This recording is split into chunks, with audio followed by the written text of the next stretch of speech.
Hi friends, ಎಲ್ಲರಿಗೂ ನಮಸ್ಕಾರ. ಇವತ್ತಿನ ವಿಡಿಯೋದಲ್ಲಿ ನಾನು ಸಿಂಗಲ್ ಥ್ರೆಡ್ನ ಯೂಸ್ ಮಾಡಿ ಯಾವ ರೀತಿಯಾಗಿ ಬ್ಲೌಸ್ಗೆ ವರ್ಕ್ ಹಾಕೋದು ಮತ್ತು ಹೆಚ್ಚಿನ ಅರ್ನಿಂಗ್ಸ್ ಯಾವ ರೀತಿಯಾಗಿ ಮಾಡೋದು ಅಂತ ಈ ವಿಡಿಯೋದಲ್ಲಿ ತಿಳಿಸ್ತಾ ಇದ್ದೀನಿ. ಮತ್ತು ಏನು ಹೇಳಬೇಕು ಅಂತಂದರೆ, ಮೆಟಲ್ ಕಲರ್ ಜೆರಿ ಥ್ರೆಡ್ಡು ಮತ್ತು ಅದು ಮೆರೂನ್ ಕಲರ್ ಸ್ಯಾರಿ ಇದೆ.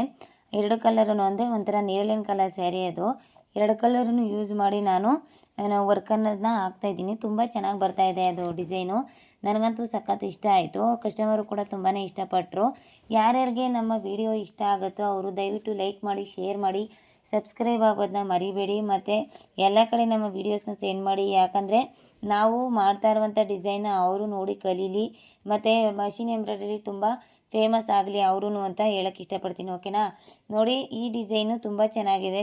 ನಾನು ಜಸ್ಟ್ ಲೀಫ್ ಅಷ್ಟೇ ಡ್ರಾಯಿಂಗ್ ಮಾಡಿರೋದು. ಥ್ರೆಡ್ಡಲ್ಲಿ ಲೀಫ್ ಅಷ್ಟೇ ಡ್ರಾಯಿಂಗ್ ಮಾಡಿದ್ದೀನಿ, ಬೇರೆ ಏನು ನಾನು ಡ್ರಾಯಿಂಗೇ ಮಾಡಿಲ್ಲ.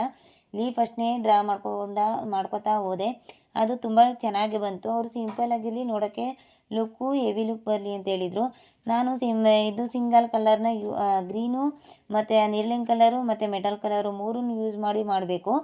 ಇವಾಗ ನಾನು ಯಾವ ಥರ ಮಾಡಲಿ ಅಂತ ಥಿಂಕ್ ಮಾಡ್ತಾ ಇರಬೇಕಾದ್ರೆ ನನಗೆ ಐಡಿಯಾ ಉಳಿಯಿತು. ಈ ಥರ ಲೀಫ್ ಡಿಸೈನ್ನ ಮಾಡಿದ್ರೆ ಯಾಕೆ ಮಾಡಬಾರ್ದು, ಮಾಡಿದ್ರೆ ಚೆನ್ನಾಗಿರುತ್ತಲ್ವ ಅಂತ ಅನಿಸ್ತು.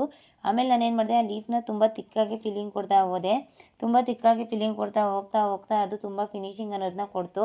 ನೋಡಿ, ಯಾವತ್ತೂ ಅಷ್ಟೇ ನಾವು ಎಷ್ಟು ಕಲರ್ ಥ್ರೆಡ್ನ ಯೂಸ್ ಮಾಡಿ ವರ್ಕ್ ಹಾಕಿದ್ವಿ ಅನ್ನೋದು ಇಂಪಾರ್ಟೆಂಟ್ ಅಲ್ಲ.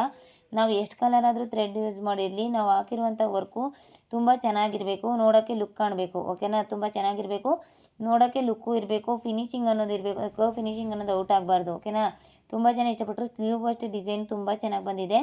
ಅಂದರೆ ಏರುಪೇರು ಲೈನು, ಅಂದರೆ ಫಸ್ಟ್ ಲೈನು ಲೆಂತು, ಅದು ನೆಕ್ಸ್ಟ್ ಲೈನು ಅದಕ್ಕಿಂತ ಕಮ್ಮಿ ಲೆಂತು, ಅದ್ರ ನೆಕ್ಸ್ಟ್ ಲೈನು ಅದೇ ಥರ, ಅಂದರೆ ವೇರಿಯೇಷನ್ ಲೈನಲ್ಲಿ ವರ್ಕ್ ಹಾಕಿದ್ದೀನಿ. ಲೀಫ್ ಡಿಸೈನಲ್ಲಿ ವೇರಿಯೇಷನ್ ಲೈನಲ್ಲಿ ವರ್ಕ್ ಹಾಕಿದ್ದೀನಿ.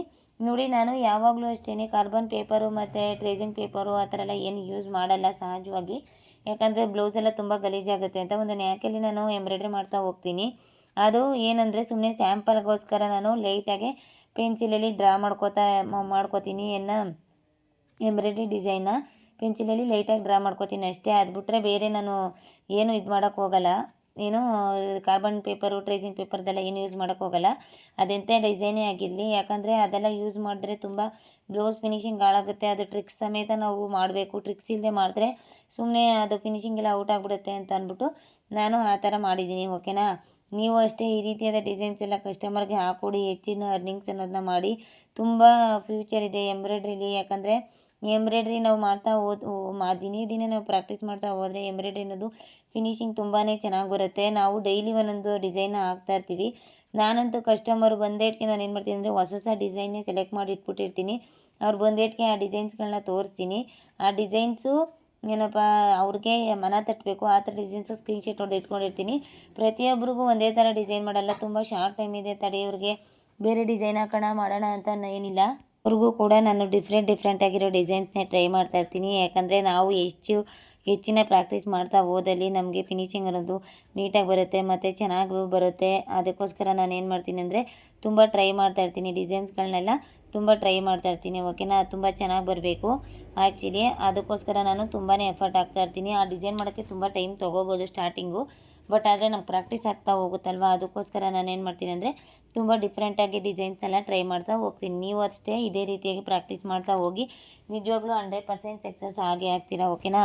ಆಮೇಲೆ ನೆಕ್ಸ್ಟು ನಾನು ಮುಂದಿನ ವೀಡಿಯೋಗಳಲ್ಲಿ ಇನ್ನೂ ಹೆಚ್ಚಿನ ವೀಡಿಯೋಸ್ನ ತೋರಿಸ್ತೀನಿ. ನೆಟ್ ಅಟ್ಯಾಚ್ ಮಾಡಿ ಪ್ರಾಕ್ಟೀಸ್ ಮಾಡಿ ಬ್ಲೌಸ್ ಪೀಸ್ ಮೇಲೆ.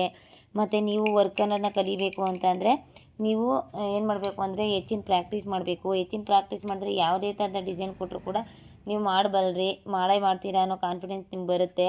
ಅದಕ್ಕೋಸ್ಕರ ನೀವು ಡೈಲಿ ಪ್ರಾಕ್ಟೀಸ್ ಮಾಡ್ತಾಯಿದ್ರೆ 100% ಬಂದೇ ಬರುತ್ತೆ. ಮತ್ತು ಈ ಡಿಸೈನ್ ಹೇಗಿತ್ತು ಅಂತ ನಮಗೆ ದಯವಿಟ್ಟು ಕಮೆಂಟ್ಸ್ ಬಾಕ್ಸಲ್ಲಿ ತಿಳಿಸಿ. ಕಮೆಂಟ್ಸ್ ಬಾಕ್ಸಲ್ಲಿ ನೀವು ತಿಳಿಸಿದ್ದೆ ಆದರೆ ನಾನು ನಿಮಗೆ ಹೇಳ್ತೀನಿ ಯಾವ ರೀತಿಯಾಗಿ ನೀವು ಕಮೆಂಟ್ಸ್ ಬಾಕ್ಸಲ್ಲಿ ಏನು ಅಂತ ನನಗೆ ಚೆನ್ನಾಗಿದೆಯಾ ಏನು ಅಂತ ನೀವು ನಮ್ಗೆ ತಿಳಿಸ್ಕೊಟ್ರೆ ನಾನು ನಿಮ್ಗೆ ರಿಪ್ಲೈ ಮಾಡ್ತೀನಿ. ನೆಕ್ಸ್ಟ್ ಗ್ರೂಪ್ಗೆ ನಿಮಗೆ ಜಾಯಿನ್ ಮಾಡ್ತೀನಿ. ಗ್ರೂಪ್ಗೆ ಜಾಯಿನ್ ಮಾಡಾದಮೇಲೆ ಅದರಲ್ಲಿ ನೀವು ಬೇರೆಯವ್ರು ಕಲಿತಾ ಇರುವಂಥ ಡಿಸೈನ್ಸ್ನು ನೋಡ್ಬೋದು ಮತ್ತು ನೀವು ಓನಾಗಿ ಕಲಿಬೋದು. ತುಂಬ ಜನ ಏನು ಮಾಡ್ತೀರಾ ಅಂದರೆ ಸ್ಟಾರ್ಟಿಂಗು ನೀವು ಬ್ಲೌಸ್ಗೆ ಎಂಬ್ರಾಯ್ಡ್ರಿ ಹಾಕಬೇಕಾದ್ರೆ ತುಂಬ ತಿಕ್ಕಾಗಿ ತೊಗೋತಾ ಇರ್ತೀರ ಡಿಸೈನ. ಜಾಸ್ತಿ ತಿಕ್ಕಾಗಿ ತೊಗೋಬೇಡಿ ಡಿಸೈನ. ಸ್ವಲ್ಪ ಲೈಟಾಗಿ ತಿನ್ನಕ್ಕೆ ತೊಗೊಳ್ಳಿ ಫಸ್ಟು. ಅದ್ರ ಮೇಲೆ ಇನ್ನೊಂದು ಕೋಟ್ ಕೊಡಿ, ಆವಾಗ ಅದು ಚೆನ್ನಾಗಿ ಬರುತ್ತೆ. ಹೇಗೆ ನಾವು ತಿಕ್ಕಾಗಿ ಕೊಟ್ಟಾಗ ಏನಾಗುತ್ತೆ, ಫಿನಿಶಿಂಗ್ ಅನ್ನೋದು ಔಟ್ ಆಗುತ್ತೆ. ನಾವು ಯಾವುದೇ ಕಾರಣಕ್ಕೂ ಲೈಟಾಗಿ ತಿನ್ನಾಗಿ ಎಂಬ್ರಾಯ್ಡ್ರಿ ಮಾಡಿಬಿಟ್ರು ಕೂಡ ತಿಕ್ಕಾಗಿ ಎಂಬ್ರಾಯ್ಡ್ರಿ ಮಾಡಬಾರ್ದು. ತಿಕ್ಕಾಗಿ ಎಂಬ್ರಾಯ್ಡ್ರಿ ಮಾಡ್ತು ಅಂತಂದರೆ ಫಿನಿಶಿಂಗ್ ಅನ್ನೋದು ಔಟ್ ಆಗಿಬಿಡುತ್ತೆ. ಅದಕ್ಕೋಸ್ಕರ ಹೇಳ್ತಾ ಇದ್ದೀನಿ, ಲೈಟಾಗಿ ಫಸ್ಟು ಮಾಡ್ಕೊಳ್ಳಿ ತಿನ್ನಾಗೆ, ಆಮೇಲೆ ನೆಕ್ಸ್ಟ್ ತಿಕ್ಕಾಗಿ ಮಾಡ್ಕೊಳ್ಳಿ. ಅದ್ರ ಮೇಲೆ ಡಬಲ್ ಕೋಟ್ ಕೊಟ್ಕೊಳ್ಳಿ, ಚೆನ್ನಾಗಿ ಬರುತ್ತೆ. ನಾನು ಅದೇ ಥರನೇ ಮಾಡ್ತಾ ಇರೋದು. ಫಸ್ಟ್ ಒಂದು ಮೈ ಡ್ರಾಯಿಂಗ್ ಮಾಡ್ತೀನಿ ನೀಟಾಗೆ, ಆಮೇಲೆ ಅದ್ರ ಮೇಲೆ ಇನ್ನೊಂದು ಕೋಟ್ನ ಕೊಡ್ತೀನಿ. ಓಕೆನಾ? ಅದು ತುಂಬ ಚೆನ್ನಾಗೇ ಬರುತ್ತೆ. ಅದು ಡಿಸೈನ್ ತುಂಬಾ ಚೆನ್ನಾಗಿದೆ ಅದು. ಓಕೆನಾ? ಯಾರ್ಯಾರಿಗೆ ಕಲಿಬೇಕು ಅಂತ ಇಂಟ್ರೆಸ್ಟ್ ಇದೆಯೋ ಎಂಬ್ರಾಯ್ಡ್ರಿನ, ನಮ್ಮ ಚಾನಲ್ನ ಸಬ್ಸ್ಕ್ರೈಬ್ ಮಾಡಿಕೊಂಡು ನೆಕ್ಸ್ಟು ನೀವು ಎಲ್ಲ ಕಡೆ ನಮ್ಮ ವೀಡಿಯೋಸ್ನ ಸೆಂಡ್ ಮಾಡಿ. ಮತ್ತು ಫ್ರೀ ಕ್ಲಾಸಸ್ ನಡೀತಾ ಇದೆ ಆನ್ಲೈನಲ್ಲಿ. ಅದ್ರ ಬಗ್ಗೆ ನಿಮಗೆ ಮಾಹಿತಿ ಬೇಕು ಅಂದರೆ ವಾಟ್ಸಪ್ಪಲ್ಲಿ ಚಾಟ್ ಮಾಡಿ. ಬಟ್ಟೆ ಇಲ್ಲದೆ, ರಿಂಗ್ ಇಲ್ಲದೆ ಯಾವ ರೀತಿಯಾಗಿ ಎಂಬ್ರಾಯ್ಡ್ರಿನ ಪ್ರಾಕ್ಟೀಸ್ ಮಾಡೋದು, ಜಸ್ಟ್ ಮೆಷಿನ್ ಇದ್ದರೆ ಸಾಕು, ಯಾವ ರೀತಿಯಾಗಿ ಪ್ರಾಕ್ಟೀಸ್ ಮಾಡೋದು ಅಂತ. ಆಮೇಲೆ ತುಂಬ ಜನ ಹೇಳ್ತೀರಾ ನೀಡಲ್ ಪದೇ ಪದೇ ಕಟ್ಟಾಗ್ತಾ ಇದೆ, ಮತ್ತು ದಾರನೂ ಅಷ್ಟೇ ಪದೇ ಪದೇ ಕಟ್ಟಾಗ್ತಾ ಇದೆ ಅಂತ ತುಂಬ ಜನ ಹೇಳ್ತೀರಾ. ನಾನು ಒಂದು ಹೇಳೋಕ್ಕೆ ಇಷ್ಟಪಡ್ತೀನಿ, ದಾರ ಮತ್ತು ಸೂಜಿ ಪದೇ ಪದೇ ಕಟ್ಟಾಗ್ತಾ ಇದೆ ಅಂದರೆ ಟೈಮರು ಸ್ಕಿಪ್ ಆಗಿರುತ್ತೆ ಮಿಷಿನಲ್ಲಿ. ಓಕೆನಾ? ಆ ಟೈಮರ್ ಅನ್ನೋದು ಸ್ಕಿಪ್ ಆಗಿರುತ್ತೆ. ನೀವೇನು ಮಾಡಬೇಕು ಅಂದರೆ ಮೆಕ್ಯಾನಿಕ್ ಹತ್ರ ತೊಗೊಂಡೋಗಿ ಆ ನೀಡಲ್ ಪಾಯಿಂಟ್ ಅನ್ನೋದನ್ನ ಚೇಂಜಸ್ ಮಾಡ್ಕೋಬೇಕು. ನೀಡಲ್ ಪಾಯಿಂಟ್ ಅನ್ನೋದನ್ನ ನೀಟಾಗಿ ಕೂರಿಸ್ಕೋಬೇಕು. ನೀವು ನೀಟಾಗಿ ಕೂರಿಸ್ಕೊಂಡಿಲ್ಲ ನೀಡಲ್ ಪಾಯಿಂಟ್ ಅಂದರೆ 100% ಅದು ಪದೇ ಪದೇ ದಾರ ಕಟ್ಟಾಗೋದು ಮತ್ತು ನೀಡಲ್ ಕಟ್ಟಾಗೋ ಚಾನ್ಸಸ್ ತುಂಬ ಇರುತ್ತೆ. ಶಟಲಲ್ಲಿ ಅವರು ಟೈಮರ್ನ ಅಡ್ಜಸ್ಟ್ ಮಾಡ್ತಾರೆ. ಅದನ್ನು ಮೆಕ್ಯಾನಿಕ್ ಬಿಟ್ಟರೆ ಬೇರೆ ಯಾರೂ ಮಾಡೋಕ್ಕಾಗಲ್ಲ. ನಾವು ಓನಾಗಿ ಮಾಡ್ಕೊಳಕ್ಕೆ ಹೋಯ್ತೀವಿ ಅಂದರೆ ಅದಾಗಲ್ಲ. ನಾವು ಅದ್ರ ಬಗ್ಗೆ ತಿಳ್ಕೊಬೇಕು, ವಿಚಾರಗಳನ್ನ ತಿಳ್ಕೊಳ್ಬೇಕಾದ್ರೆ ಮಾಡ್ತೀನಿ ಅಂದರೆ ಕೆಪಬಿಲಿಟಿ ಇದ್ದರೆ ಮಾಡ್ಬೋದು, ಏನೂ ತೊಂದರೆ ಇಲ್ಲ. ಓಕೆನಾ? ಎಲ್ಲ ವಿಚಾರಗಳನ್ನೂ ತಿಳ್ಕೊಬೇಕು ನಾವು. ನಾನು ತಿಳ್ಕೊಬೇಕು ಅಂತ ತುಂಬ ಕ್ಯೂರಿಯಾಸಿಟಿಯಾಗಿದ್ದೀನಿ. ಓಕೆನಾ? ಇವಾಗ ಈ ಡಿಸೈನ್ನ ನೀವು ಪ್ರಾಕ್ಟೀಸ್ ಮಾಡಿ, ಇದನ್ನ ನೀವು ಫ್ರೀ ಹ್ಯಾಂಡಲ್ಲೇ ಡ್ರಾ ಮಾಡ್ಕೊಳ್ಳಿ ಬ್ಲೌಸ್ ಮೇಲೆ. ತುಂಬ ಜನ ನಾನು ಹಾಕುವಂಥ ಡಿಸೈನ್ನ ಪ್ರಾಕ್ಟೀಸ್ ಮಾಡಿ ಫೋಟೋಸ್ ಅಪ್ಲೋಡ್ ಮಾಡ್ತಾರೆ. ಓನಾಗಿ ಅವರೇ ಕ್ರಿಯೇಟಿವಿಟಿ ಅಂದರೆ ಓನಾಗಿ ಬೇರೆ ಡಿಸೈನ್ಸು ಕೂಡ ಓನಾಗಿ ಹಾಕ್ಕೊಂಡು ಅದರಲ್ಲೂ ಕೂಡ ಕ್ರಿಯೇಟಿವಿಟಿ ಮಾಡ್ತಾರೆ. ಅದು ತುಂಬಾ ಚೆನ್ನಾಗಿ ಬರುತ್ತೆ. ಓಕೆನಾ? ತುಂಬಾ ಚೆನ್ನಾಗಿ ಅವರು ಕಲಿತಾ ಇದ್ದಾರೆ. ಅವ್ರ ಫಿನಿಶಿಂಗ್ ಕೂಡ ತುಂಬಾ ಚೆನ್ನಾಗಿ ಬರ್ತದೆ, ಏನೂ ತೊಂದರೆ ಇಲ್ಲ, ಆರಾಮ್ಸೆ ಮಾಡ್ತಾ ಇದ್ದಾರೆ. ಮಿಷಿನ್ ಅನ್ನೋದು ಪ್ರಾಬ್ಲಮ್ಮು ಸ್ಟಾರ್ಟಿಂಗ್ ಬಂದೇ ಬರುತ್ತೆ. ಕಸ್ಟಮರ್ ಕಾಲ್ ಮಾಡಿದರು, ತುಂಬಾ ಅರ್ಜೆಂಟ್ ಮಾಡ್ತಾಯಿದ್ದಾರೆ ಬ್ಲೌಸ್ಗಳಿಗೆ.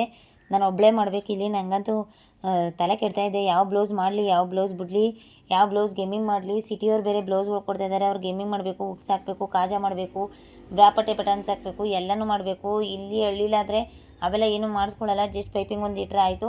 ಅಮೌಂಟು ಕೊಡೋಕ್ಕೂ ಹಿಂದೆ ಮುಂದೆ ನೋಡ್ತಾರೆ. ಕಾಜಾ ಮಾಡಿದ್ರೆ, ಎಮ್ಮಿಂಗ್ ಮಾಡಿದ್ರೆ, ಮತ್ತು ಹುಕ್ಸ್ ಹಾಕಿದ್ರೆ ಅಮೌಂಟ್ ಕೊಡೋಕ್ಕೂ ಹಿಂದೆ ಮುಂದೆ ನೋಡ್ತಾರೆ. ನಾವು ಎಷ್ಟು ಕೆಲಸ ಹಿಡಿಯುತ್ತೆ ನಮಗೆ. ಎಮ್ಮಿಂಗ್ ಮಾಡಬೇಕು, ಬ್ಯಾಕ್ ಸೈಡ್ ಪಟ್ಟಿ ಹತ್ರನೇ ಎಮ್ಮಿಂಗ್ ಮಾಡಬೇಕು, ಆಮೇಲೆ ಒಳಗಡೆ ಬಟ್ಟೆ ತಿರುಗಿಸಿ ನೆಕ್ ಹತ್ರನೂ ಎಮ್ಮಿಂಗ್ ಮಾಡಬೇಕು, ಮತ್ತು ಬ್ರಾಪಟ್ಟಿ ಬಟನ್ಸ್ ಎಲ್ಲ ಹಾಕಬೇಕು. ನಮಗೆ ಎಷ್ಟು ಕೆಲಸ ಇರುತ್ತೆ. ನಾವು ಅದನ್ನು ಹೇಳಿದ್ರೆ ಅವ್ರು ಅರ್ಥನೇ ಮಾಡ್ಕೊಳ್ಳಲ್ಲ. ಜಸ್ಟ್ ನಾರ್ಮಲ್ ಬ್ಲೌಸ್ ಅಲ್ವಾ, ಜಸ್ಟ್ ನಾರ್ಮಲ್ ಬ್ಲೌಸ್ ಅಲ್ವಾ ಅಂತಾರೆ. ನನಗಂತೂ ಈ ಫೀಲ್ಡಲ್ಲಿ ಒಬ್ಬೊಬ್ಬರು ಕಸ್ಟಮರ್ ಸಿಕ್ಕಾಪಟ್ಟೆ ಬೇಜಾರಾಗ್ತಾಯಿದೆ. ಯಾಕಂದರೆ ಈ ಥರ ಎಲ್ಲ ಆಗುತ್ತೆ. ನನಗೆ ಅಪ್ಸೆಟ್ ಅಂದರೆ ಅಪ್ಸೆಟ್ ಆಗ್ತಾಯಿದೆ. ಯಾಕಂದರೆ ನಾವು ಎಕ್ಸ್ಟ್ರಾ ಕೆಲಸ ಮಾಡೋದನ್ನ ಅಮೌಂಟ್ ಕೊಟ್ಟಿಲ್ಲ ಅಂದರೆ ನಮಗೆ ಸಿಕ್ಕಾಪಟ್ಟೆ ಬೇಜಾರು. ಯಾಕಂದರೆ ಈ ಕೂತ್ಕೊಂಡು ಎಮ್ಮಿಂಗ್ ಮಾಡಬೇಕು ಅಂದರೆ ಎಷ್ಟು ಕಷ್ಟ. ಫಾಲಿಗೆ ಬೇರೆ ಎಮ್ಮಿಂಗ್ ಹಾಕಿ ಅಂತಾರೆ. 80 ರೂಪಾಯಿ ಕೇಳ್ತಾರೆ ಫಾಲಿಂದ ಜಿಗ್ಜಾಗಿಂದ. ನಾವು ಕೂತ್ಕೊಂಡು ಎಮ್ಮಿಂಗ್ ಮಾಡೋದಕ್ಕೆ ಒಂದು 50 ರೂಪಾಯಿ ಎಕ್ಸ್ಟ್ರಾ ಕೊಡ್ಬೇಕು ತಾನೆ. ಅದಕ್ಕೆ ನಾನು ಎಮ್ಮಿಂಗ್ ಮಾಡಲ್ಲ ಅಂತ ಹೇಳಿದೆ. ನೋಡಿ, ತುಂಬಾ ಅಂದರೆ ನಾವು ತುಂಬ ಎಫರ್ಟ್ ಹಾಕಿದ್ರು ಕೂಡ ಅಮೌಂಟ್ ಕೊಡೋಕ್ಕೆ ಹಿಂದೆ ಮುಂದೆ ನೋಡ್ತಾರೆ. ಕೆಲವರು ಕಸ್ಟಮರ್ ಆ ಥರ ಎಲ್ಲ ಇದು ಮಾಡಲ್ಲ, ಕೊಟ್ಬಿಡ್ತಾರೆ. ಕೆಲವು ಕಸ್ಟಮರು ತುಂಬಾ ಆಟ ಆಡಿಸ್ತಾರೆ ಅಮೌಂಟ್ ಕೊಡಬೇಕಾದ್ರೆ. ಅಂಥ ಕಸ್ಟಮರ್ ಹತ್ರ ನಾವು ಹೆಂಗೆ ವಸೂಲಿ ಮಾಡಬೇಕು ಅಮೌಂಟ್ ಅನ್ನೋದನ್ನ ಕಲಿಬೇಕು ಅನ್ನೋದು ಒಂದು ವಿದ್ಯೆ. ಅದು ಒಂದು ವಿದ್ಯೆನೋ ಕಲಿಬೇಕೇನೋ ಅನಿಸ್ಬಿಡ್ತದೆ ನನಗೆ. ಈ ಅನುಭವ ನಿಮಗೂ ಆಗಿದ್ದರೆ ದಯವಿಟ್ಟು ಕಮೆಂಟ್ಸ್ ಬಾಕ್ಸಲ್ಲಿ ತಿಳಿಸಿ, ಈ ರೀತಿಯ ಪ್ರಾಬ್ಲಮ್ ನಿಮಗೂ ಆಗ್ತಾ ಇದೆಯಾ ಅಂತ. ಯಾಕಂದರೆ ಇವಾಗ ಕಟ್ಟೋ ದಾರ ಇಡಿ ಹಿಂದೆಗಡೆ ಅಂತಾರೆ, ಇವಾಗ ನಾರ್ಮಲ್ ಬ್ಲೌಸ್ ಹೊಲಿ ಅಂತ. ಇಲ್ಲಿ ನಾರ್ಮಲ್ ಬ್ಲೌಸ್ ನಾನು 250 ರೂಪೀಸ್ ಕಲಿತಾ ಇದ್ದೀನಿ.